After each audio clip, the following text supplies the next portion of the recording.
Boy, that would have been a big no-no if I, Absolutely. I didn't have the recording on. I could have been in some serious trouble. So, although I got lucky the last time, didn't I? Yeah, So, you got it. yeah. Hey, Robert. While we're waiting on some other folks to get on here, first off, I appreciate you coming to do this, and so I know you're a busy guy. But has it started to warm up in Baltimore yet? Yes, yes. Today was a little better. It's like one day it'll be 75, 80 degrees. The next day is like 60. Yeah. But we hope that it kind of steadies out over the next couple of weeks, but definitely feeling a lot better outside. I didn't have to wear a hoodie and a jacket today. Yeah. So if you guys while we're waiting, so Robert and I, we met probably last week, a week or so ago on, I was interviewing from our podcast. Yes. And we're talking about where we're both from, and we both came from Baltimore. I lived there for 4 years, so he knew exactly where I lived, right across Lock Raven Boulevard from Morgan State College, and went to elementary school at Northwood Elementary, and it was kind of fun talking about all that. But Baltimore, just so you guys don't know, or if you don't know, it has been a investor's dream for a lot of years, and it's funny because it doesn't get a lot of attention like other areas like Atlanta and Houston and so forth, but in Memphis. But man, it's been a real blessing for a lot of investors for a lot of years, and still continues to be so.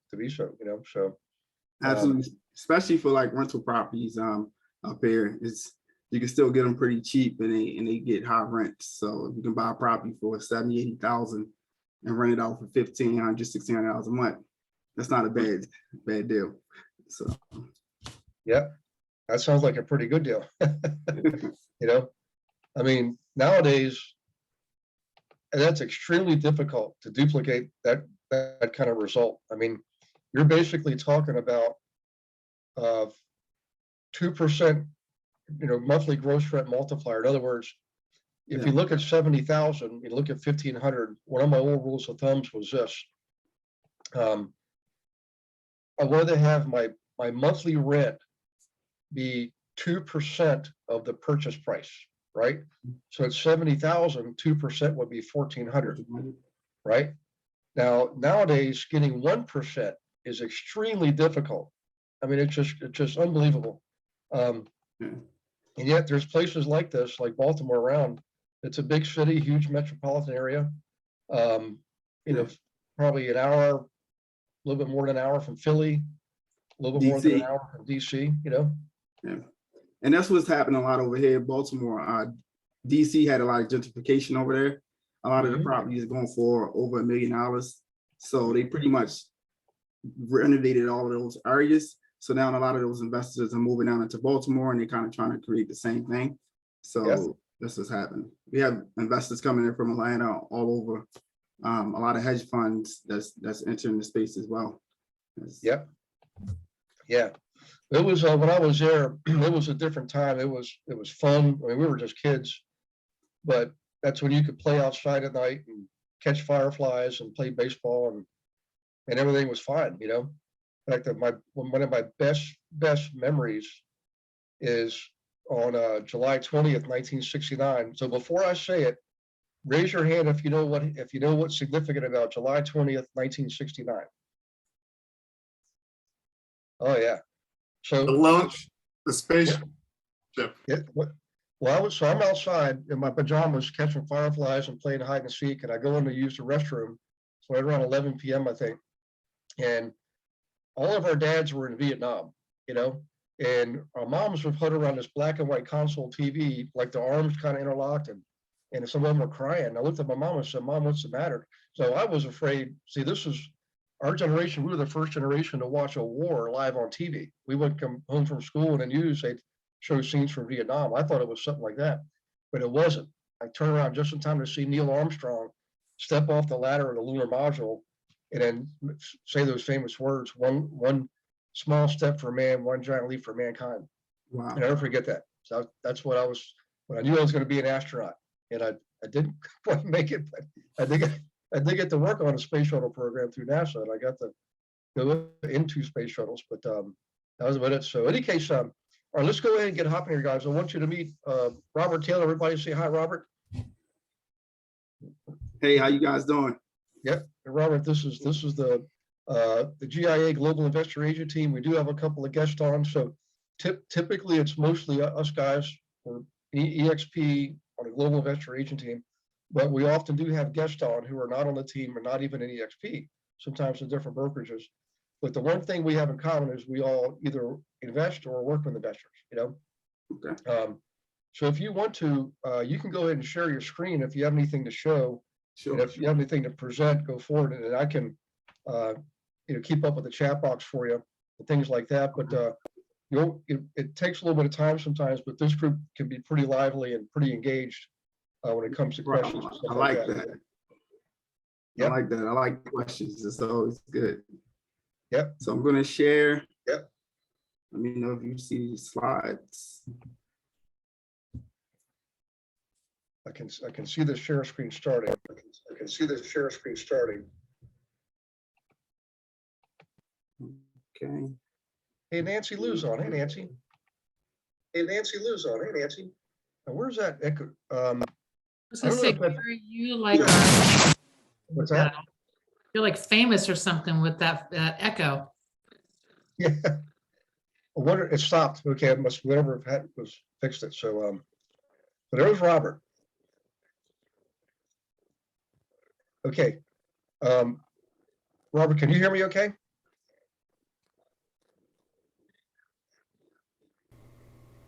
And Robert, I'm not sure what happened. All of a sudden, looks like your internet connection's a little bit, I wonder if we got too much going on. If you have any other applications running on your computer, maybe shut those down.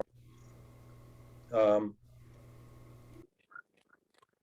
also your video, you can turn that off, but it's actually, we're not hearing it. That's the problem. We were hearing it first and now we're not hearing you. I'm going to keep promoting people here.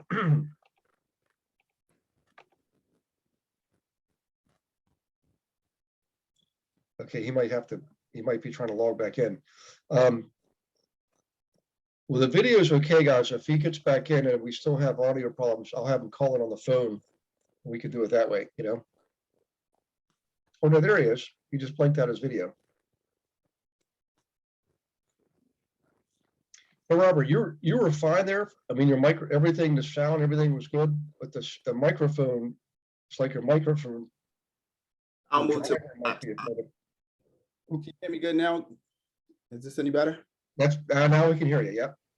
Okay, I just went to the laptop, and you can see the slides full screen, correct? We can. Yep. All right. Sorry about the technical difficulties. That's okay. We never have those problems on this show. So, Yep. Absolutely. So again, like I said, my name is Robert Taylor. I'm a real estate house flipper. I'm located in Baltimore, Maryland. I do a lot of different fix and flip projects. So I started real estate 6 years ago up in Baltimore. Currently, I'm a licensed contractor, licensed builder, but predominantly just for my projects. I don't really do additional projects, just kind of focusing on my fix and flips.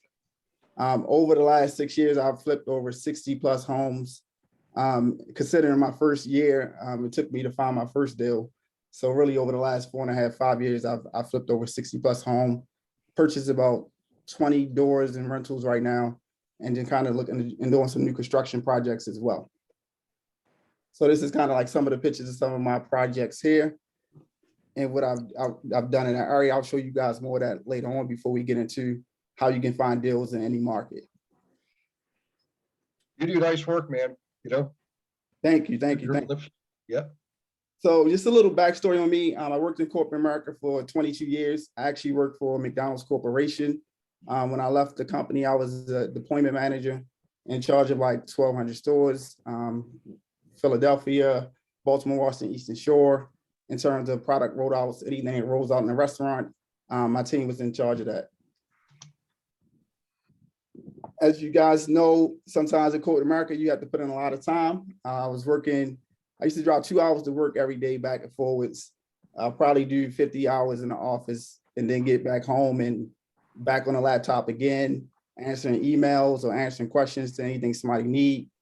Just kind of fulfill my role. I really enjoyed my job, to be truthful. but it was normal to me to kind of just work those hours all the time. But I noticed that, you know, I wasn't spending as much time with my family. I'll get home, I'm always on my cell phone, taking calls, and the kids are kind of looking at me like, Dad, what are you doing? I have two girls, 15 and 16. So, you know, definitely wanted my attention. And I was like, you know, just kind of frustrated on how that was working. After 20 years of working for the company, I actually almost got laid off due to budget cuts. They decided that they were spending like over $2 billion in costs, and they had to make some cuts. And they actually told us that you could go out to work and we'll let you guys know on Friday whether or not you have a job or not. And I had never thought about job security there. I worked there since a crew person and worked my way up the ranks. So I never thought about, you know, getting laid off. I was a good employee. But in that moment, it was like, wow, they can really decide in the next 2 weeks whether or not I have a job. And then what would that mean for me and my family? And it just didn't make me feel comfortable. I was actually a business consultant at that time, consulting to franchisees on how to run their business and make more millions of dollars in their company. But at the same time, I wasn't running my own business. And I just thought to myself, like, wow, I need to do something for myself and kind of create a plan B for my family. So I decided to get into real estate. Me and my wife used to always be up watching HGTV, flip the house shows. We would always talk about what we would do to properties and how we would change it. And, you know, just kind of just thought if we could get into investing one day, that would be great for us. My wife scheduled me for a free seminar they had on the radio. We went to the seminar, kind of got into it, decided to kind of make the plunge and bought our first flip property. My first deal, not knowing what I'm doing, invested like $30,000, $40,000 of my money from my 401k. And halfway through the project, the contractor walks out on me. The walls are open up. You got stuff everywhere. I don't know anything about construction. And then the guys are looking to me because the guy didn't pay, the workers that remained were still sitting there saying, hey, this guy didn't pay us. Can you pay us to continue working? I'd already paid him thousands of dollars. And I knew I had a choice there to either not pay them and try to figure it out or pay the guys and keep them and finish the project out on my own. So that's what I ended up doing. At the same time, before the contractor walked out, I'd already bought my second deal. So I was already kind of committed to the process of flipping the house. And it was really no turning back at that point because I had so much money invested in it. Fast forward to where I'm at now with the properties that I'm doing. Like I said, over 60 houses. Rental properties, new construction, etc. over the last 4.5 years. And I was able to quit my full-time job 3 years ago. And I was, you know, making over 6 figures and doing all those things in the company, but kind of moved on to do my own business. So currently, like just kind of a couple of deals that I typically do. So today I wanted to talk to you guys about how you can find deals in any market. A lot of the things that I do, you can do no matter where you are in the country. So I don't spend any money on marketing. All of my deals I've found through relationships and some of the techniques I show you today. Nothing is going to be a world beat in terms of what you see, but it's just the nuances to it that I think can really help you find deals wherever you are. So this is one of the recent ones, 1708 Olive Street. Actually purchased this, actually 4 bedrooms, 3.5 baths, 1,300 square feet house. Purchased this one from an auction. Total purchase price is $55K. Renovation budget was $90K. End up selling it for $285,000. So, and down here where it says fix and flip, gross profit of $140K. I like to call this my HGTV numbers. So if they show you the $140K, like you didn't have other costs in there. But as we know, as investors, that there's definitely additionals to that. So that wasn't the net. But I like to show receipts and show details. So if you look on here, this deal was done back on 12/13/2021. The net profit for this deal was after realtor costs, taxes, everything that you got to pay, money costs, net profit on this deal about $74,767. The average flip that I'm doing up in Baltimore right now, pretty much is around 65,000 minimum. Don't get me wrong. Sorry. Got it. So that was for that deal. Here's another deal. Purchased this one from a wholesaler. I do a lot of deals. Actually, I would say majority of my deals come from wholesalers. I know sometimes they get a bad rap, but they save me a lot of time and energy by bringing me some deals and establishing relationships, which I'll talk about a little later. But total purchase price for this one was $65,000. It was a 4-bedroom, 4.5 bath, 2,000 square feet. The rehab budget on this was a little higher at $110K, full gut renovation. The pictures that you see on the screen is actually how the house looked when it was finished. But when I purchased it, it was actually nothing in there at all. Just brick walls and ceilings that were caving in. So ended up selling the property for $305. This is an area close to kind of what Gary was talking about over in Oliver, where it's close to Johns Hopkins, and there's a lot of gentrification happening in this area. These property values are like increasing every time. Like I probably have 7 projects in that area right now, and they all are like every month they're kind of going up a little higher. It's starting to slow down a little bit now with interest rates changing and adjustments to, I think they went up 0.5% recently. So and it's supposed to continue to go up 1/4%, I think, for each quarter for the rest of the year. So that's going to change the price of sales a little bit, but we still have a housing shortage. So which is a good time for house flippers and investors like us on this call. So this one, gross profit is $130. This one actually sold back on 11/9/2021. So I try to just kind of show you guys a couple deals that was recent. This one netted $96,000 on one flip. Hmm. So I think my name's down there somewhere. Yeah. This is another deal recently, actually last year sometime. 6 bedrooms, 5 baths, 3,000 square feet. I actually purchased this from a realtor. Called me directly. The guy who purchased this house actually tried to renovate it himself, and he wasn't experienced and got almost halfway through it, ran out of money, talked to his realtor reached out to me, was able to come and take over the flip. The budget actually started off a little lower than that. It was supposed to be at $70,000. It ended up coming in at $100,000 because we found a oil tank buried in the backyard that nobody made us aware of. That really was, a significant cost to fix it back the right way. But, all in all, if you buy right on the front end, you still can make profit on a deal. So we were able to make some good profit after this as well. So gross profit was $118,000. That's the HGTV number. We ended up making, after everything, the extra additional costs, because it had to hold this a little longer than normal, still came in at $67,242. So, but I think this was back in November. So that's kind of like just kind of what I do on a regular basis in terms of buying houses, fixing, flipping them. Like I mentioned, I do some new construction projects as well. I just kind of got into that space because there's not a lot of houses available. So it's a good opportunity to kind of buy some land and build ground up. But mostly it's fix and flip houses.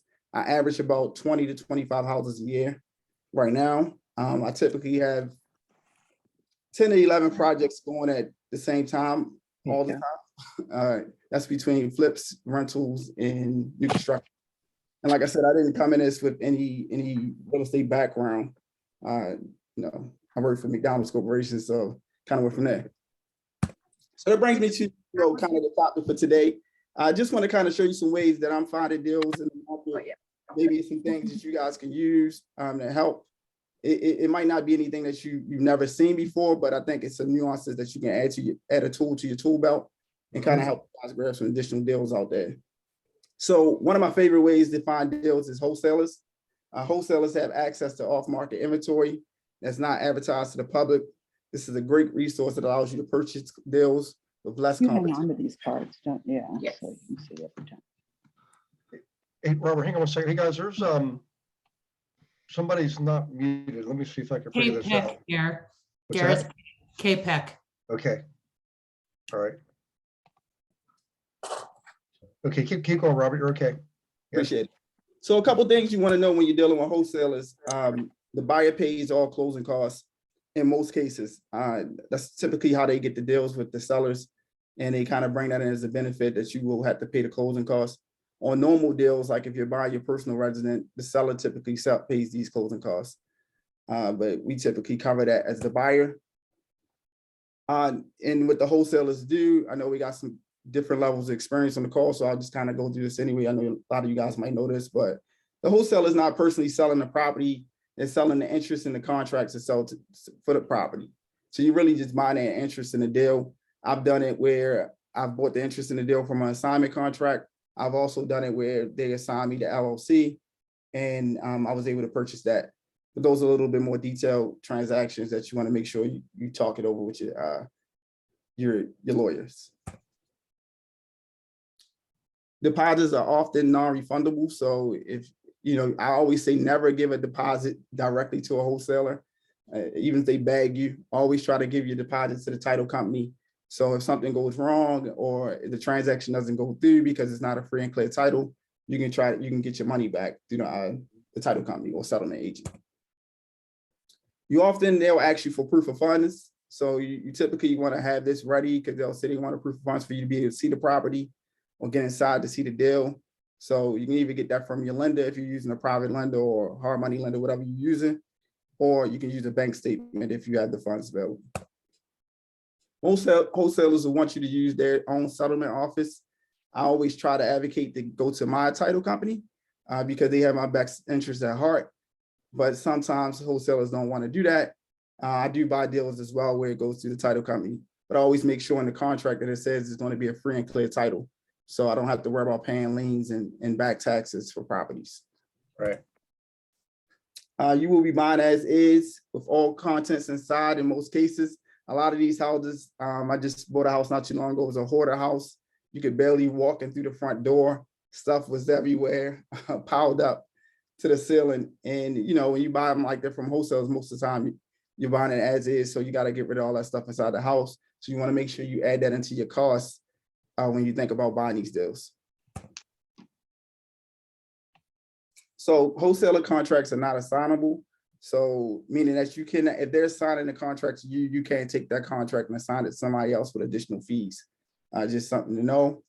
Always read your terms so you understand dates of settlement, so you will know when the property closed, just in case you need an extension to make sure you get your funds ready up for closings. So where can you find wholesalers? So a couple different things. You can go into online and Google and search real estate investing, wholesaling with your city. So if you're in Chicago, wholesale in Chicago, Atlanta, Florida, wherever you at, typically you'll find a lot of different things come up there. Bandit signs. So as you're in these neighborhoods that you might be targeting and you ride through and you see all these signs that say we buy houses, so on and so forth, these are typically wholesalers. So you can take down those phone numbers and call them and just kind of say, hey, do you have any deals available in this area? And also put me on your list so they can start emailing you deals that you can purchase. Social media, real estate investing groups, Facebook Marketplace. So if you go into Facebook and you search wholesale deals, Baltimore City, or wholesale deals, Atlanta, or so on and so forth, you'll find a bunch of different groups there. Join those social media groups and kind of reach out to the wholesalers. Typically, they're listing deals in there daily that you might can buy that fit your criteria. So you want to get into those groups, join as many as you can, and just kind of scan those for deals as well. Meetup.com, they have an app that you can download. There's also a website. Meetup.com typically will show you any meetups around your surrounding area. So if you want to do something close to where you live and don't want to go too far and you're trying to find other investors or wholesalers or lenders, title companies, a lot of these will be in these groups. So try to go there, take your business cards or whatever you use to kind of source and kind of tell them your criteria or the properties you're looking for. Great resource to find good deals. And of course, networking with any network meeting, anywhere you go, especially when it comes to real estate, there's always some wholesalers typically around. Just kind of talking to them, getting their information and letting them know what you're looking for. Craigslist Marketplace, I'll talk a little bit about this later. And then REI meetings. So any meetup group, rare meeting groups that you're talking to, same there, kind of reaching out, getting onto all the wholesale lists. Kind of a couple tips that I've learned over my time kind of dealing with wholesalers is kind of build a rapport with the wholesaler. I always call them and kind of tell them, who I am and have a conversation. Nowadays, we do a lot of text messaging emails and people don't really kind of jump on the phone as much. So it kind of shocks them when I call them and say, hey, you know, this is Robert. Just want to talk to you, let you know what I'm doing and what I'm looking for. They'll remember you sometimes when they come back to a deal in that area that you specifically told them about. So kind of make that connection with them and try to build a rapport. Always respond back to them when you go see a property. So typically they'll send me deals and I'll go out to the house and sometimes it doesn't make sense. But if I travel out to a property, I put a number on everything. So it might not be the number they want to hear a lot of times. So if they're asking 100,000 and I go run my numbers and with the renovation costs, it makes sense for me to pay 70 or 60,000, then that's the number I tell them. And I tell them why I feel that way. I always give them a reason behind it. You know, hey, this is what my rehab budget would be, X, Y, and Z. These are the things I'm looking for. So these are things I don't like. So next time they send me a deal, it gets a little better and better. And that's how I can get a lot of good deals from wholesalers. So this is a little trick you get, sometimes offer a higher deposit. So for example, if you get a deal from a wholesaler and it says the property is 80,000 with a $2,000 deposit, I might go in at 80,000, but I might say I'll put down a $4,000 deposit. Now, in terms of closing costs, that'll be applied to my closes anyway. So it doesn't really cost me any additional money, but to them, it makes me a stronger buyer because I'm willing to put down double the deposit. So, you know, it's really a nice way to kind of show them like, okay, you're a serious investor and it goes a long way for you getting deals. So that's pretty much when it comes to wholesalers. This is the next section is kind of, I know, close to Gary's heart when it comes to, you know, investor-friendly realtors. So definitely, realtors have helped me a lot over my couple of years, especially in the beginning when I really didn't have an understanding of the areas I was working in. They really had some expertise that can kind of guide you. So having an investor-friendly realtor is always a great resource. So and a lot of times they give you access to the multiple listing service. Benefits of working with realtors. If you get a good relationship in the beginning, some of them can pull comps for you. I could give you comparables.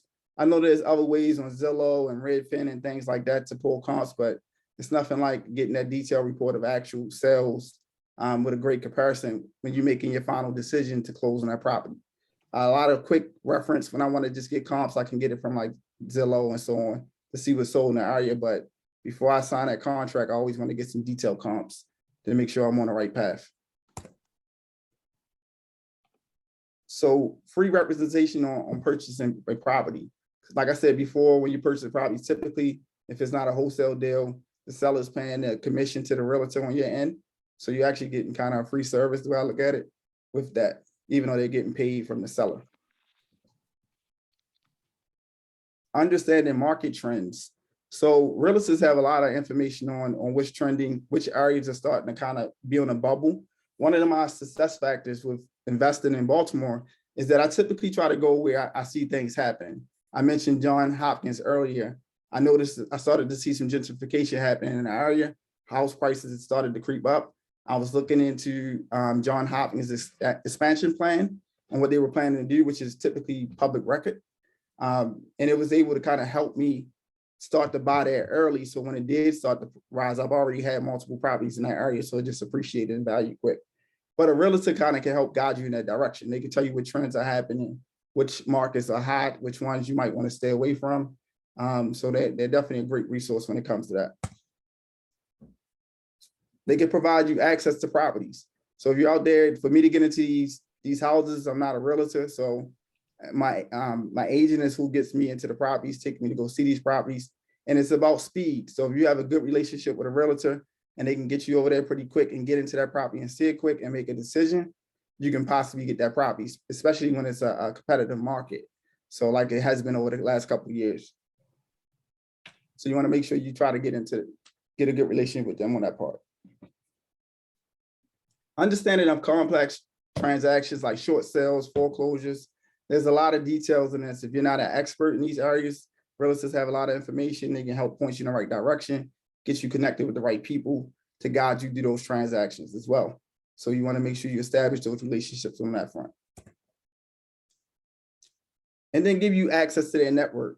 My first deal, my realtor actually brought me my contractor. They put me in contact with a title company.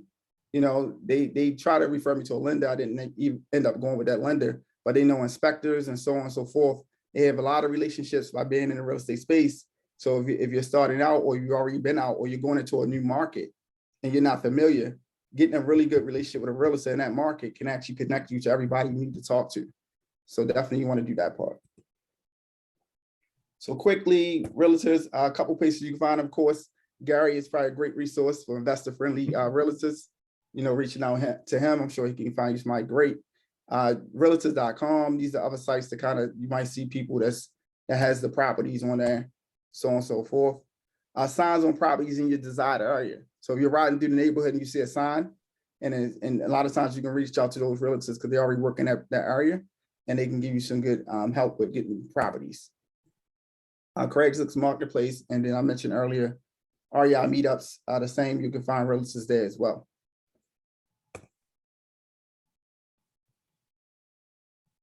Couple of tips.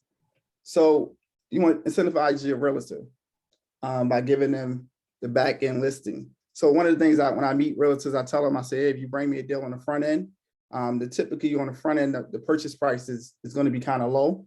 So they might not make as much commission. So what I'll give them is incentive to say, if you bring it to me on the front end and I buy it from you, when I go to sell it on the back end, I'll let you have that listing. So that kind of gives them motivation to say, okay, hey, let me take this deal to Robert because I'm going to get 2 transactions, one in the front and one in the back. So little nuance that helps there with realtors. Reach out to the realtor that listed the property and ask them to represent you on the purchase. This is a strategy that works great in a lot of markets. Is that if you're in a competitive market and you're trying to find deals and you can't win the contracts, reach out to the realtor that listed the property. Call them directly, say, hey, you know, I don't have an agent. I need somebody to put in an offer for me, essentially, and could you put that offer in for me? What you're doing is you kind of set it up that they can get double commission. So they're actually representing the seller, and then they can represent you as the buyer, and they can actually get double commission. Or if they don't, they might could suggest you to a person in their office that can actually help you with the listing because they know that person. You might have a little unfair advantage of potentially getting those deals because they might want that person in their office to get the transactions or so on. So definitely reaching out to those realtors directly and asking them to put your offer if you don't already have a dedicated realtor. And then when it comes to in the beginning, if you need people to pull comps, of course, realtors are in business to make money. They don't just be sitting around and pull comps for you all day. Offering to pay them something as a fee to kind of pull comps for you, something monthly when you're starting out. And then as you establish relationships and you buy more properties, I'm sure that fee probably can go away. But in the beginning, you want to make sure it's a mutual win-win situation for everybody involved. Hey, Robert, I was able to spent some time with Robert Kiyosaki several years ago. He came to speak to one of our groups.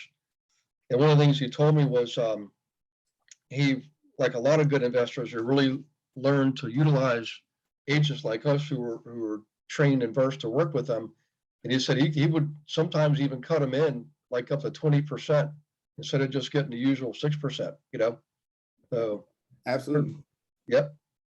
Definitely, I agree. I mean, I think, like I said, it's in this business is that you always want to try to, if you can make strategic partnerships, whether that's with realtors, lenders, friends, family, etc., to do deals, you can get more transactions done and be a lot more profitable. So I definitely think that's a great point. Yep. All right. So and then the next area I want to talk about is I get a lot of deals from this as well. And it's kind of, you know, aggressive right now with people in the market, but auction sites, right? So real estate auction is a public sale that has a bidding process to be sold to the highest bidder that's held in person and online. This is typically used when a seller wants to sell their home quickly, but also you have a lot of foreclosures and things like that happen, which we didn't have a lot over the last 2 years, but you're going to start to see more foreclosures over the next year or two. As they start to kind of get that backlog open up. So you'll see a lot more properties coming to the market on the MLS, and it's going to be a big opportunity for investors like us. So benefit of working with auction sites. Buyer determines the purchase price. So, you kind of just say what you want to pay for it. That don't mean you're going to win, but at the same time, you kind of can set your number and go from there. Eliminates negotiation. It's pretty much the highest bidder wins. Sellers are typically motivated. Might not be as much now because, a lot of auctioneers are putting things on auction just to kind of create a frenzy in the market. So, but as the market starts to settle down a little bit, auctions will go back to being definitely a great source. So online auctions allow you to place bids maximums.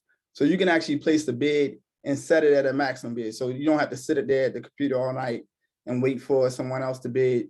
You can just put in and lock it in on your top price, and then you can start it off low, and then it'll automatically bid for you all the way up to whatever your top price is. So that's a nice way to put in offers on a couple of different properties, and then just kind of let the system handle that for you. And it'll notify you if your bid was outbid. So if you wanted to change it. So great system with that.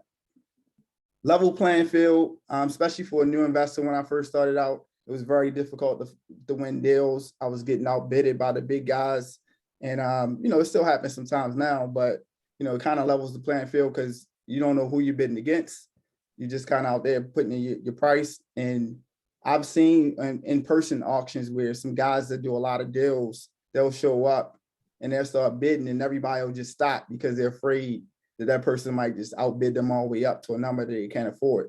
So just kind of, online kind of helps a little bit with that. And if you find a smaller auction houses, so you search, same thing, search in your area, auction houses, different things like that. If you can find a smaller auction houses, you might find some great deals where you don't have a lot of competitors there. So it gives you an advantage to get additional deals. So where to find auction sites? So one of the main ones, of course, auction.com. I've been able to get deals off of there. Hubzu.com. It's another great website. So Google real estate auctions in your state or your city. So you just kind of put in, Atlanta auction sites, Chicago auction sites, so on and so forth. And you'll see different ones that's local. And just kind of find out when they're having them. Are they online or they're in person? And kind of, even if you're not purchasing right now, go out and just sit and watch some of them. I think, one thing I used to do in the beginning is go out to the auction, just sit there, watch them bid and get comfortable with being around that environment and being okay with, potentially bidding on the next time around when I was ready. ServiceLinkAuction.com is another site that you can find auctions. RealtyBid.com and xhome.com. These are good sites that you can go to for auctions. Hey, Rob, we got a question from back to the prior subject. When you were mentioning that sometimes investor will pay a realtor for pulling comps so much. Do you have any idea like what that would, it's like so much for every 50 comps or so much per hour, or what kind of arrangements have you seen out there? So it's typically, I think they do it like a consultant fee or some type of fee. So it's not something that I wouldn't pay a lot for. It might be, $75 for, first 20 houses they pull or something like that or something. It doesn't have to be a lot. $100 a month to pull about 30 comps. Because you're gonna go through a lot of different properties when you're looking at deals, and everything you don't want to send to them. I would only send properties to them to pull official comps if I really feel like, based on my Zillow or Redfin information I've got so far, it's close to where I need to be at. Then if I just want to get that final stamp to say, okay, I'm good to go, I'll send it over to the realtor, and now I have access to MLS, so I don't have to do it, but then I would send it over to the realtor and they would give me good prices. And another thing is, relationships. I know there's an option, and this is not all realtors, but some realtors can give you potentially, they'll help you with pulling comps on the MLS quicker. Just kind of, you can have more than one realtor to help you with that as well. Hope that answered the question. Yeah, that's good. Yeah, thanks. Cool. Okay, so a couple, oops, what happened? Look, it actually was tips and tricks. There it is. Yep. There we go. All right, so some online auctions allow you to place backup bids. So this is have gotten me plenty of deals. So when you go to like auction.com or Hubzoo and you see that you've been bidding and you got outbid and you lost, a lot of times people just leave and don't go back to the property. Well, there's an option on this website that you can go in and put in a backup bid. So what happens is that if you put in that backup bid and that contract falls through, then you'll end up winning that contract. So if you have a couple of different properties that you like, just put in that backup bid, and then sometimes it'll fall your way. So that's definitely a good tip that you can use on online auctions. Never get emotional.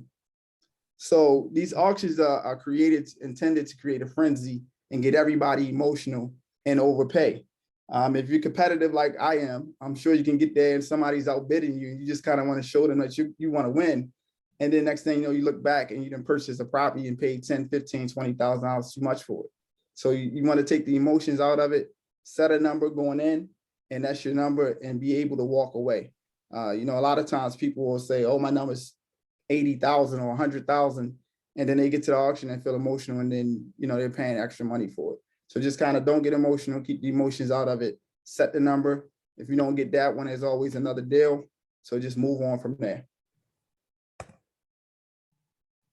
And know your numbers going in and stick to it. So, doing your analyzing your deal, definitely determining your rehab costs and, how much your lender is going to pay, or, how much you can pay for the deal. Do that on the front end. You make your money on the buy, as I mentioned earlier. So a lot of these deals that I've shown you earlier on my deals, if I didn't buy it right, I'd have lost money. I'm always conservative. I don't go off of, oh, it's going to go up another 10,000 in 2 months, so I'm going to buy it based on that number now. I'll keep it at whatever I think what the actual sales are in terms of the ARV, and that's where I lock it in at. Play it conservative. If I end up getting more money at the end, that's just a bonus. But always, kind of do your numbers and be conservative. So make sure you read your terms. There's a lot of things. Every auction is different.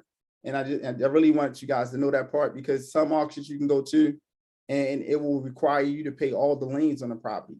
So you might get a deal at auction for $15,000 or for, let's just say $30,000, and thinking, wow, I got a great deal. But there's $70,000 in liens from back taxes and so on and so forth, or water bills that the city wants you to pay. So you want to make sure you read the terms on these agreements for these auctions, and kind of run across your lawyer if you have any questions. Typically, they'll have them on the site already on the website that you're able to print out and kind of like, look at it before you actually go bid and know what you're kind of getting into. So often requires certified funds for the deposits. So a lot of these auctions are going to want you to bring cashier's checks for the amounts of the deposits. And these deposits will typically be higher than what you'll see on the MLS or in wholesale deals. They might be upwards to 10, 20% down. So you might have a property that's worth $100,000 that you're purchasing for, and they might want you to bring $16,000 as a deposit. I know that sounds ridiculous, but that's kind of how they keep a lot of the people out of the space. And a lot of the bigger players can play in that space because the deposits are so high. But long story, like I mentioned earlier, the deposit will come off your closing costs. And then whatever the difference is, it'll come back to you at the end if your closing cost is not as high as a deposit. But just be mindful of that. They're going to want you to bring cashier checks. If you don't have the cashier checks in most cases, especially these in-person auctions, online is different. You could do a deposit on your credit card. Typically, it's around like $2,500 or $3,000 per deal. Every site is a little different. But in person, they typically want you to bring these cashier checks for you to even to be able to bid. You'll have to show them on the front end to kind of bid on these properties. So search the terms to see if there's a buyer's premium. I've seen a lot of people get caught by these buyer premiums. They'll buy a house, think it's $100,000, but they didn't notice that at the auction, they got it for $100,000, but they didn't know it was a 10% buyer's premium. So they're really paying $110,000, and it can really mess up their budget if they didn't account for that. So reading those terms, looking for it if it has a buyer premium. It doesn't always have a buyer's premium, but a lot of them do. So you want to make sure you're looking at and see if it has a buyer premium and how much that is, and factor that into your maximum offer price, so you don't go over your budget. And make sure the property is vacant. Quick story. My third deal that I ever bought, I went to auction, courthouse auction, went down to the auction, purchased the house for $55,000. I was so happy. I drove past the house. You couldn't go in from these auctions. So I thought it was vacant.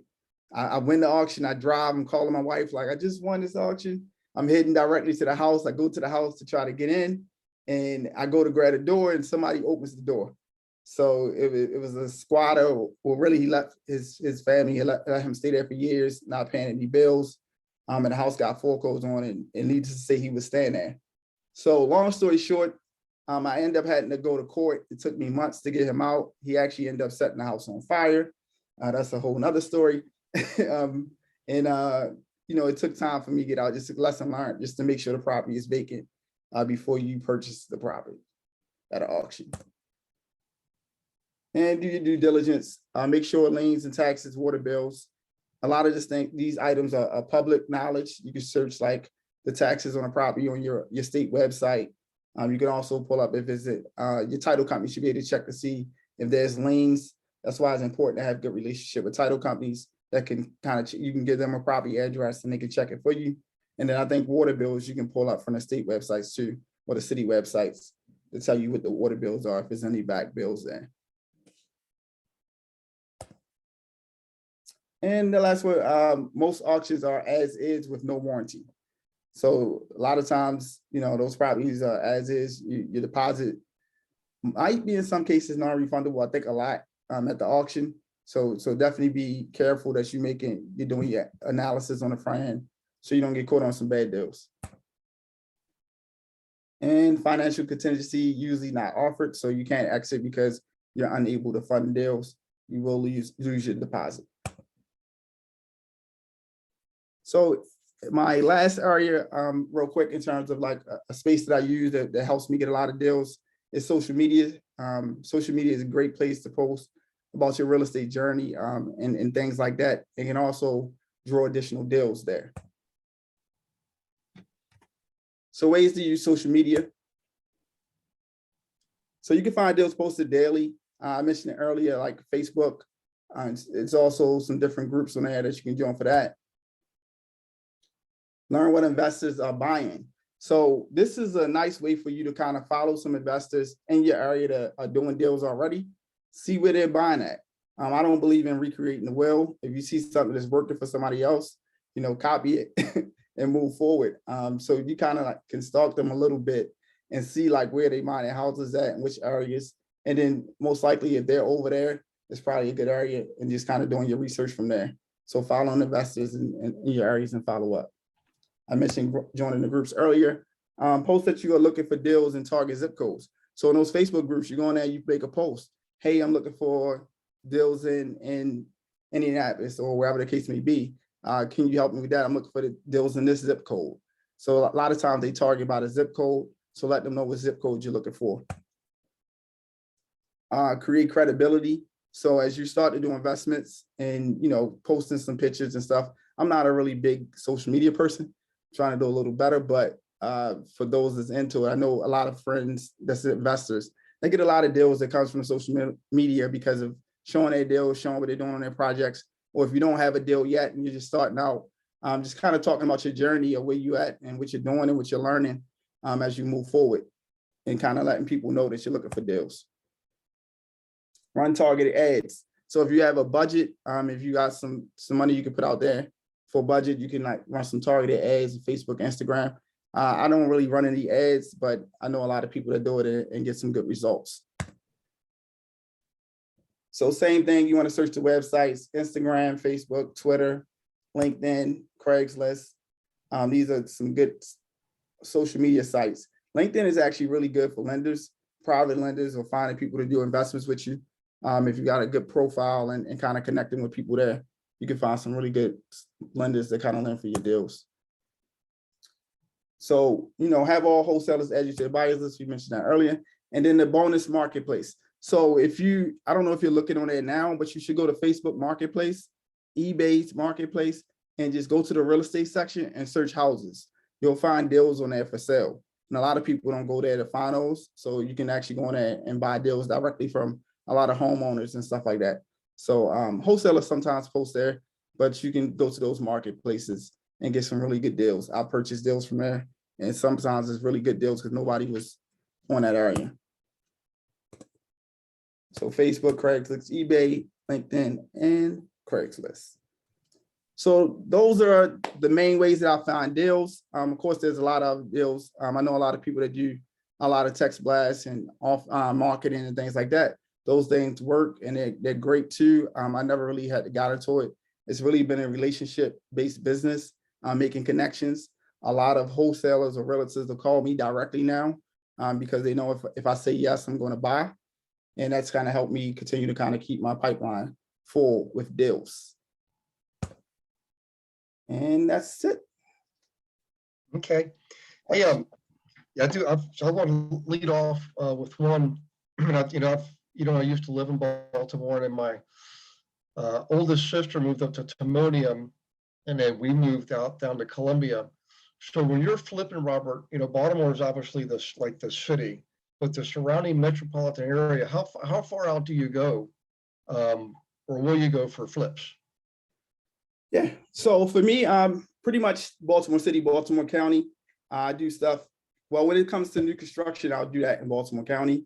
The laws out there for pulling permits and everything like that is a little easier to deal with than Baltimore City. I still pull permits for everything in the city, but for new construction, it takes longer in the city.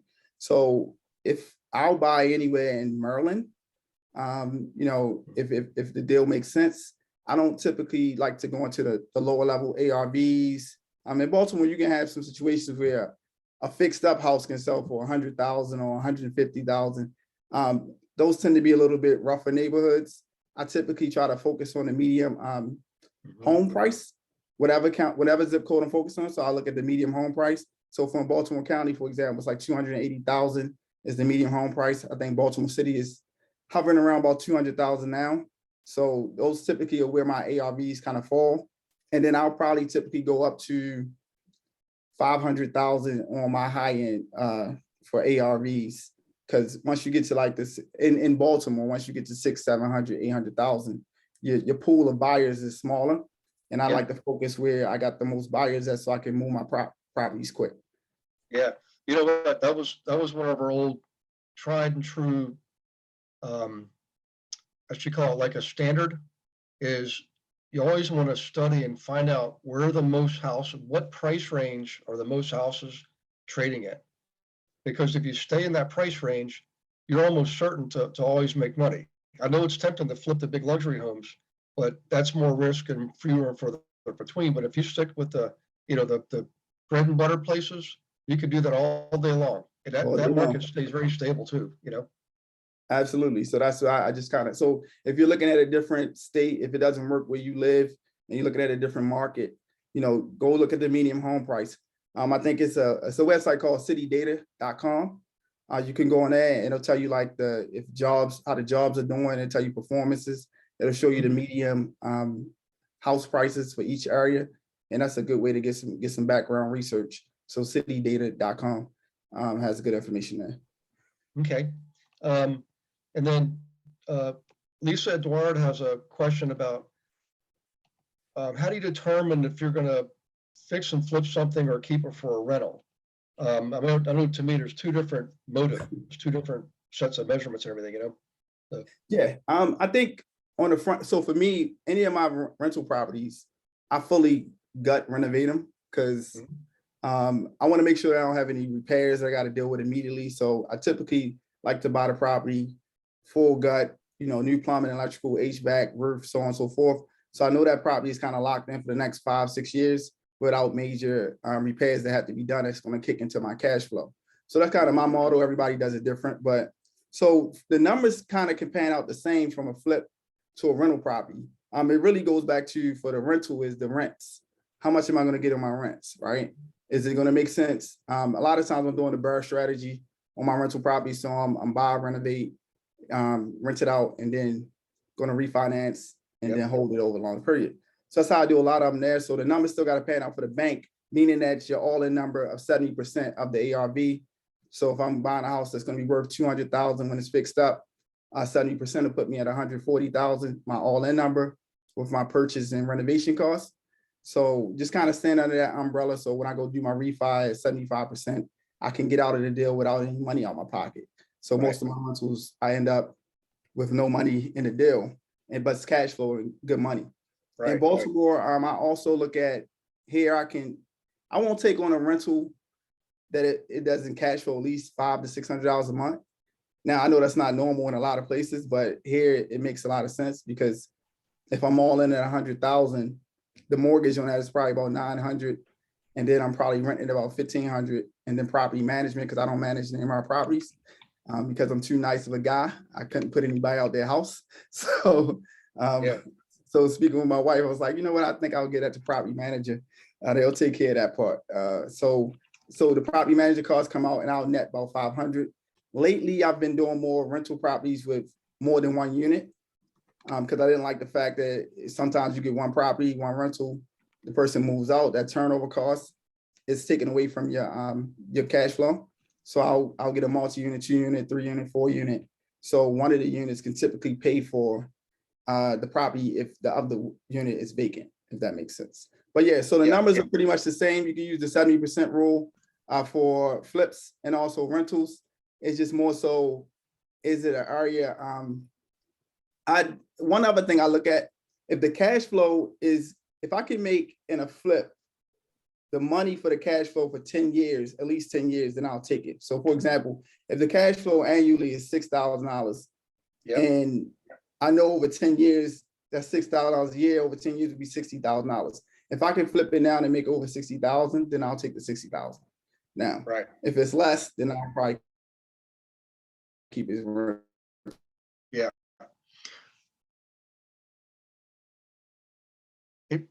Robert, looks like you're frozen, but I just want to That's just reiterate kind of another what rule that one of the questions I ask people, guys, when somebody asks me about flipping or renting or should they sell their house versus rent it, I'll ask them to say, look, let's look at what cash flow you can get right now per month. And let's say it's $1,000 per month. That would be net cash flow. Okay. And then we look at the market and say, look, if you sell your house now, you could gain $120,000 in your pocket. You could walk out with $120,000 in your pocket if you sell it now. How long would it take you to make $120,000 by renting it out? And are you willing to do that? And that could be like, again, 10 years or something. Well, in 10 years, $120,000 today, if invested wisely, could be worth twice as much in 10 years. So that's a great question always. When somebody approaches you with that, a consumer says, hey, should I sell my house? Should I rent it out and keep it? Ask them that question. It's time versus money. There's equations. There's when I took CCIM classes, there were equations that bore this out. In other words, you would look at the future value of current cash flows and the current value of future cash flows, right? It's not like it's a very, the numbers, there's so many variables in there, like time and all that, just, so you have to ask the question, but in principle, somebody would say, you know what, you're right. I'd rather take the 120 now than wait 10 years and get it a little bit over time. Any case, hey, Robert, I just chimed in because we lost your volume again. It looks like you're back though. Yeah, sorry, hotel room right now, but it's okay. I apologize. So yeah, what was it? Was it another question? I'm sorry. No, it's really just kind of reinforcing what we were saying. But guys, if you have questions, I mean, I looked at Robert's stuff. He's got his stuff's good, and is a super friendly guy too, and smart. I mean, can you imagine flipping? How many houses did you say you were flipping per year? Yeah, so I'm about 25 properties a year right now, and that's not really including rentals. I'll probably add right now 5 to 6 additional rentals a year, so probably about close to 30 houses. Nice. Right now, project is about 11 that's going on, but I'll kind of flow through them. They're all in different stages of the renovation process, and that's kind of how it goes. Yeah. Oh, here's a good question. Actually, a 2-part question. Well, one is from Rob Lane is on the team, but he's asking about using institutional lenders versus hard money lenders. What I was going to ask you is, do you use your local community banks there in the Baltimore metropolitan area to do your BRRRR method, your cash out refis? Yes, I do use some banks up here. So a lot of it is some private lenders as well. In terms of a lot of my deals, I fund through private lenders, that have funds to kind of do the bearer strategy on the front end. So in terms of doing the renovation parts, the purchase and the renovation, and then I'll refinance to some of the local lenders in the area. It's the one that we use here, Dominion Group. That's I think they do deals all over the country, but they're really good for investment property refinances and giving pretty decent rates. Everybody rates are kind of higher right now for rentals because of the interest rates going up, but you still can find some good deals out there. Yep. And Rob's question, have you ever used hard money, or how do you feel about hard money? Yes, so hard money, when I started off, that's all I could get. You don't have any experience and nobody knows you, and I didn't have money to fund the whole deal myself at the time. So I used hard money. I was getting pretty high rates, 15 and 3% or 4%, I think it was back then. But it's about building relationships with any lender, right? Is that you might start off on a high end. So what I would do is work a deal, finish a deal, do it on time, do what I said I was going to do with the deal.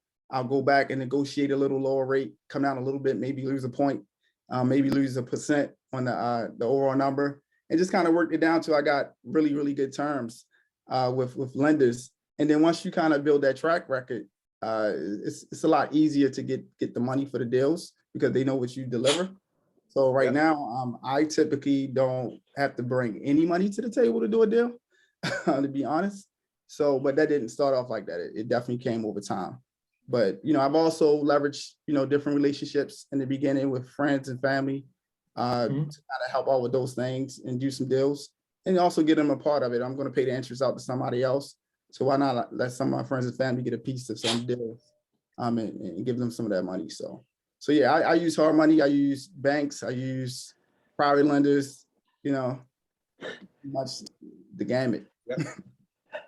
But over time, I did the same thing, but over time, it became easier to work with the banks and really the local ones. It was the small local community banks. And honestly, it got to the point where they were calling me to go to lunch and stuff. And whenever we got a deal, I didn't have them compete against each other. I just knew that I'd hit the loans to one ratio and have to find another bank. So I had to find them. And I would just call up and say, I've got another deal. And they would say, just, scan in the information. And I never had to go sign anything. I just see them at closing, sign everything at the closing. It was really it got that easy, So, hey, Melanie has a question about staying organized when you have all those projects, because I remember what that was like, just trying to juggle like at one time, like 7 projects, another time 17 are just insane. And I'm a really organized person too, but do you have a system for that, Robert, that you use, or even like a software program or just your own process? How do you do that? Yes. So a couple things. One of the things I use to track the individual projects is the Trello board. So if you have Trello, you can actually set it. So what I have on there is like the steps of the renovation process. So from demo all the way down to the property stage and photos. And it's like a step-by-step checklist. So I have a person that kind of goes out to my projects and takes pictures, and they'll update it in the Trello board so I can get an update on where every project status is. Like that. Another way that I save, and I mentioned this on the podcast that we talked about, is a Home Depot Pro account. Okay. So when my guys go to Home Depot, they pretty much just tell them which address they're focusing on as a PO, and I get text to pay. So I don't have to be there to purchase it. I actually can see on my phone in detail what products they're getting in detail. I just hit 1 or 2. If I hit 1, I pay for it. It goes to my email, and it also goes into their pro account online, where I can pull up the PO by property to see how much I'm spending on each budget there. And then just kind of some basic stuff for like some other stuff is, Google Sheets to kind of keep some basic information in there for documents each individual property. So those are my main things there. I do have virtual assistants that help me with some additional admin stuff. Well, one thing that came out of that discussion, I want everybody to kind of pay attention to some, and I did the same thing. When it came to my projects, I actually controlled the material costs. I didn't leave it up to the contractors to go in and pick up the materials and then just make it part of their invoice to me. I actually, I was on top, every single thing had to go through me and I paid for it actually directly, and the contractors would simply pick it up and eventually they caught on and they would try to charge me like a delivery fee or whatever. And I said, well, I don't need to do that because I'm spending so much, the Home Depot would deliver it for me, Yeah, so that's a great point, Gary. That was a big change for my business. When I first started out, I would only work with contractors. I'll meet the contractor. They say, "Oh, give me $30,000 as a deposit." I give them 30,000. Guys are working the first 2 weeks. I come back a couple weeks later, nobody's there, and the Yep. project's not moving along. So, and then they would just kind of charge me up on all the material costs. So I created that relationship with Home Depot. I actually have like a managed account now. So I have a direct person that's kind of assigned to me. It didn't start off like that, of course. I worked up to that. But that I get a lot of discounts. I actually got a check back from Home Depot because they give you 2% on your purchase costs. I just got a check back for like $9,000 from Home Depot Nice. for material costs. And I saved probably, I would say $100,000 to $200,000 last year in costs on materials through the Home Depot Pro account. And I get a lot of other benefits that kind of go with it. So, just establish a relationship. I started off with a free pro account and still have a free pro account and built it up over time and, established those relationships. So now I get the benefit of those savings on the material costs versus the contractor. And then the last piece of that, it would be the labor only part. By me buying the materials, I can pay labor only versus paying them a lump sum up front. So if you're doing demo and I come to the house and demo is not complete, then I don't have any money lost at this point because I bought the materials for you to do demo. Right. I'm just paying you labor to do the demo. So if you don't finish, then you don't get paid. But also, if you walk off my job, I have the money still in my account that I can pay somebody else to finish it. So staying in front of them versus them staying in front of me has really been able to allow me to do my projects a lot quicker and then keep my budgets tighter when it comes to renovation costs. Yeah. I also learned that always keep some hold back, something like 5–10%. Yes. They would demand, they were like, get mad. And no, we finished, Gary, we need to be paid down. I said, no, we're gonna wait. And sure enough, within a couple of weeks or a month, stuff would pop up. Something would pop up, and I had the money to have it covered. Or they would come back and fix it, and then I would pay them the final amount. They hated that. But I learned if I didn't do that, I paid them when they said they were done, and if something popped up later, I'd be waiting months for them to come back and take care of it, So, yep. Another thing I used to do is this. I would always go by once a week scheduled. They knew I was coming by. They knew the day and the time. But I also used to come by and surprise them another day of the week, unannounced. And then the third thing is I will go in the evening or on a weekend when I knew they weren't there and do my own, uninfluenced observations. And I really learned some valuable things. One of them is I only paid them on Mondays. In the beginning, it was always want to get paid on Fridays, And a lot of times on Mondays, they were showing up late. They didn't show up, blah, blah, blah. So I said, okay, I'm going to start paying you guys on Mondays. And sure enough, everybody showed up on Mondays. That's good stuff. Great idea. Yep. I still have the Fridays. I need to work on the Monday. Which is stuff, little things like that. And Lou Carlson's asking for your, I knew this was going to happen. Everybody's going to want to know your contact information. So if you're going to post an email or something, Yeah, I'll put it in the chat. I guess I put it in there, right? Okay. Yep. And while you're doing that, Michael Donlass asking, when working with contractors, have you set up a reward? That was weird. Did it all by itself.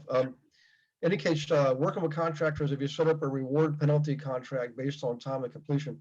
In other words, if they finish early, was there like a bonus, and was there a penalty for finishing late? That type of thing, So say the question again. I'm sorry. I was typing in the chat. Have you ever done contracts with contractors where, they say the due date, the end date was June 30th and the budget was so much, but if they finished ahead of time and or under budget, did you get them some kind of reward for that? Yes. And also, if they were late, did you get them some kind of did you keep money back, like a penalty if they were like 2 weeks later, a month later, and things like that? Yes. So I always on the front end ask them when the project is going to be completed. They always say 2 months. but we know realistically that's probably more like 3 months. So I'll always give them a 2-week grace period from that point, but then I'll give them an incentive of $1,000 if they can finish before the time frame. And then we also have $100 per day on the back end after the 2 weeks grace period that they would actually lose $100 a day until the project is finished. But by doing the labor only piece, it kind of keeps me in front of it a lot. I don't have to use that as much in terms of charging them back the $100 a day, but it's working pretty well. Good. Yeah, I know whenever they used to tell me, I'd ask them, how long is this going to take? Now, it took time to develop this instinct, but I knew in the back of my mind, it wasn't going to be 1 month or 5 weeks or whatever they said. I always would add another, chunk of time, basically like a percentage basis. If they said it was a big project, like 3 months, I'd make it, 4.5 months. And then I would say, now, if you finish on time, if you finish before that, I will give you a bonus. But if you go beyond that, because I've been so generous up front to extend it, there's going to be some stiff penalties. But it was justifiable, and they always agree to it. Definitely, So, yep. Good questions, guys. Randy, did you have a question earlier? I saw you looked like your hand was raised earlier. Okay. Okay. I think PF was wanting to know about the, what was it, PF, the city search? Oh, yeah, the city search system you were using, Robert. Citydata.com, city-data.com. So if you go there, the little dash, and I think you got to put the dash in it. If you go there, they'll have information on any city in the US. So they got some information there. Yeah, I was used missing that the too. hyphen. Thank you. Yeah, Yeah. the dash is. There was a couple years they were really behind on their keeping their data updated, but then all of a sudden, a couple years ago, it caught up again, and they've been really good since. I love that system. Wikipedia is another good place to get data. Yeah, good stuff. Yeah. I like that they give you, like, you can also see, like, if you're into like commercial spaces and stuff like that, they'll show you like the crime rates and so on. So you really can get targeted on those neighborhoods that you want to focus on. So they have a lot of information on it. Yep. Drill. Yeah, there's another system, Robert, called RPR. It's only for realtors. It's through their NAR membership. And that's actually become a very good tool in the last couple of years. Really, really good. We like that one too. RPR. Okay. Definitely heard of that one. RPR. So I'll tell you what, if you guys have questions, keep going. I mean, I'm okay for the moment, and Robert hasn't cried uncle yet. So No problem. But I will tell you guys, this is a really good opportunity for you to have an active flipper talking to it. He's got training too. He's got his own training program. Yes. Yep. Yeah. So another question, PF? Yeah, Robert, have you done a comparative market comparison between two major cities, like, for example, Baltimore and Boston? Because the pictures that you showed were like $1 million houses here in the Boston area. Yes. Yes. I get that a lot. In terms of like the different areas, those prices at 300, 400,000 in Baltimore. If I was somewhere else, I would get a lot more money for those houses. But I try to make sure I separate myself from the market. I do all the design and stuff myself. So I really try to do something different, but I also do it at cost savings. So I don't like to renovate the house too. So I want to make sure that it stands out, that it looks different when you on the pictures, but at the same time, I'm not paying a lot of money that's breaking the bank or eating to the profit. So like, that's a great point, because I'm asking from the angle of like material costs. Yes. We both have Home Depot. So is Home Depot that much cheaper down in Maryland than here? Is that it still gives you a margin, a good margin for profit? Yeah, I mean, I think, lately over the last year with COVID and everything like that, wood prices have been out of this world. You're talking about from like $2.44 a 2x4 to like at one point $11, $12 a 2x4. So definitely seeing a significant cost increase with those budgets. So I'll give it 3-4 years ago, I could do a townhouse, 1,100 square feet, 4 bedrooms, 2 baths. I probably would be about 60, 65,000. Now that same townhouse is costing me 90 to 100,000, which, you know, but the prices have went up significant too to kind of offset it. So that's kind of how it works. But yeah, material costs is kind of the cost of doing business. But if you do your budgets right and you really get your contractors out there, will get a good analysis on the front end, and put some extra in there, it helps you on the back end. So. Hey, PF, I may be mistaken, but I think I remember that our really flow system, it adjusts, like it's smart enough to know material costs based on where you are geographically. When you plug in a zip code for a project, it knows roofing in Boston is going to be more than roofing and you know, Charlotte, North Carolina, or something like that. I think the guy that introduced it to me told me that, if I remember correctly. So pretty slick. Yeah, definitely. Hey, Gary, Yes. when I used to use RealFlow, you have to go in manually and change those figures for the construction costs, the material. Okay. I don't know if they've upgraded it so that it automatically does, but there was no way they could get a handle on every place in the country. So you'd have to go in and adjust those yourself. Yeah. I remember the people that were, some of the guys that were using it, they were pretty impressed with how accurate it was, you know, like it's a very detailed, the rehab analysis is very thorough, you know, you can select any possible thing you could think to imagine you could do to a house was in there, you know. So yeah, that system is called Real eFlow, Robert, if you ever want to check it out, or I've heard of that, definitely. Yeah. Really flow. there's several systems out there. This one just happens to be, I mean, that's far and above a lot of the others that I've seen, you know. So One thing I do too, I mean, in the beginning, I used to, you know, definitely bring out, especially if I'm going into a different area, having a couple of the local contractors come out, and I might have to pay for it. It might cost me $75, $100 for the bids, but give me a detailed bid with a breakdown on how much it costs per items. If you get 3 of them and kind of take the average, it kind of helps you to make a budget moving forward. Now, of course, I can walk into a property and pretty much know how much it's going to cost, but in the beginning or, you know, if I'm going into a new area, I always try to get 3 bids from contractors that work that area and kind of average it out from there. So. okay. All right, you guys, everybody all set? Perfect. Okay. Well, Robert, I'll tell you what, man, we really thank you for doing this. There's a lot of positive comments. I don't know if you could see in the chat box, you know, everybody was really appreciating you and what you're sharing. And, you know, we maybe have you on again, talk about some other subjects, because it's nice. You know, a lot of us, we've invested, but I swear you can never learn too much. And it's always good to get other perspectives from people. You just never know what little tip or trick you'll learn, you know? Definitely. I thank you guys for having me. It's always a pleasure. Thank you, Gary, for you know, bringing me on this podcast. You guys got any questions? I dropped my email in the chat box. You know, reach out. I'll try to answer and then go from there. Okay. Hey, hang on a second. That somebody asked a good question. How do you choose your contractors? How do I choose my contractors? So I'll be honest with you. One of the biggest things is referrals for me. Like I said, I like to go with what's already proven and then somebody show me. So as you go to those meetups and you meet people in these groups and just ask them who they use as a contractor, you'll start to hear some of the similar names of the people that's doing it right. And then, you know, you might pay a little bit extra for that person in some cases, but you're going to get it right. And they have what they need in order, and they already shown that they can.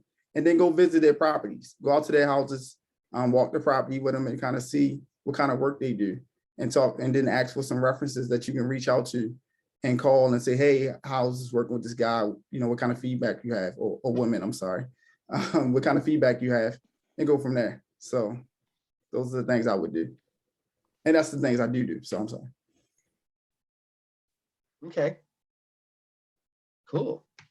All right, guys. Well, I'll tell you what, by the way, Robert, there's people on here from all over the country, literally Hawaii to Massachusetts and everywhere in between. And I just want to say thanks, because you're absolutely a super nice guy, and you're smart and you're successful. And that's a rare combination, you know? So who knows, maybe you'll get your license. You should get your license. Well, hey, what do you guys think? You think Robert Taylor should get his realtor's license? Oh, yeah. I tried. Then I tried to talk my wife into getting it, and then that didn't quite work out. But I definitely think it's a good idea. So Well, I'll tell you what, I mean, the way we run our team, I mean, you could easily do, I mean, you could do what I'm doing, you know? So, definitely. it's another business. It's all related. It's all related to real estate. And that's the thing I like about it is we're not really engaged in 4 sets of activities. We're engaged in 1 set of activities, but we learn to leverage those activities to profit 4 different ways, you know?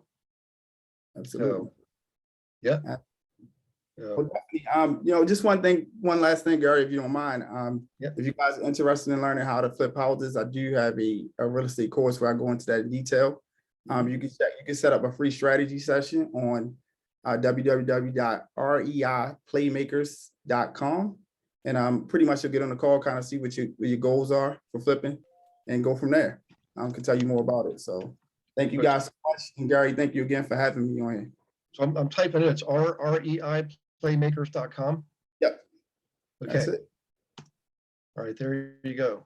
And the things you talked about really will apply to every market. I mean, I've been in all 48 lower 48 states and invested in many of those states. And again, the circumstances may be different, but the fundamentals never change, you know? Yep. So, Do it anywhere, right? yep. And the thing is, investors now they're not investing in one place; they're investing in multiple places. You know, so it's imperative that we think this way and use these tools to serve them. You know, and the more we demonstrate that, the bigger our business is going to grow. So, okay, let's see. That was it for. I didn't have any other agenda other than having Robert on. Wednesday night is the monthly GIA team meeting for the GIA members. We got a full slate that night, so make sure you're on. And then let's see, next Monday I'll be teaching.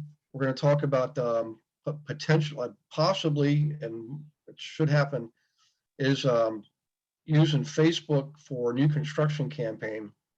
And also, if we can, I'm trying to figure out if I can tie it into Hoodle. You guys remember Hoodle? Ron Williams? Yep. So we're going to see if we can tie this together. That'll be next Monday. Now, the 23rd, make sure you're prepared. Beverly's going to send this out in advance, but Susan Schaefer is teaching from Schaefer Realty in Tidewater, Virginia. She and her husband, Jarrett, have done an amazing job of building a big brokerage and a title company. Title company was #1 in the region at one point, and the brokerage company, they actually surpassed mine. They grew to 200 agents in like 3 years. You know, it's amazing. And they're very organized and structured. They have a system called the Schaefer system, but she's going to actually teach you like classroom style. That's on the 23rd, so make sure you're there. I mean, I'm sure, Gina, you remember the company from when you and I both there in Tidewater. I mean, they're a force. They're a local force. So a lot to learn from them. Yep. And after that, we're taking off because it's the 30th, so you get to take a day off there. But okay, guys. The GIA team launch on the 18th. Beverly posted the marketing sequence on the GIA workplace page. If you look out there, it's on, I think it went out on the 5th. So if you scroll down the post, you'll see it, but make sure you're promoting the GIA team launch on the 18th to your contacts. It's open, it's free, we only do this 3 times a year. It's the one time I do 3 times a year that I actually actively speak about and promote the GIA team. So it's obviously people are going to learn about it, but the focus is on the team itself. I only do it 3 times, and this is one of those times. So it's a great way to let me do the heavy lifting for you and do the presentation. So make sure you get your guests there. Use Bev's marketing sequence to help you out. Gina, can you think anything that I haven't mentioned that I should mention, or? No, we do we actually have we have one big surprise coming up on that Wednesday meeting. So definitely be there day after tomorrow. Yeah. Oh, and if you haven't been on Gina's early morning calls, or 8:30 Eastern, is that right, Gina? Yeah, 8:30 to 9 a.m. Eastern. It's a fast half-hour mastermind. Subject could be on anything. Basically, you guys bring your stuff to it, and that's what we talk about. Yeah, and it's open, right, open to the public, any Yep. Asian investor, okay, perfect, yeah. Yep. So people like it, guys, I've seen some feedback, and it's think of it as like a morning huddle, and you come out of there and you're ready to hit the ground running, right? So, yeah, Thanks, Gare. you're welcome. Okay, guys, have a wonderful night. I'm gonna go eat some Nutter Butters and relax a little bit. Maybe watch the tail end of a sunset. Oh, I saw a manatee. Oh man, I'm gonna post a picture. A manatee literally swam right in front of me. I mean, like I could reach down and touch it. One of the biggest ones I've ever seen the other day. And I wish I could get my camera out faster, but I took a picture. I'll post it I'll figure out a way to post it and I'll post it. Okay. That's awesome. And that's all I know about manatees. Thanks, everyone. Thank you so much. All right. You're welcome. Thanks, You everybody. guys have a good night, okay? Thanks again, Thanks, Robert. everybody. Appreciate it. Thanks. Thank you, Robert. Good night. Thank you, Gary. You're welcome. Bye-bye.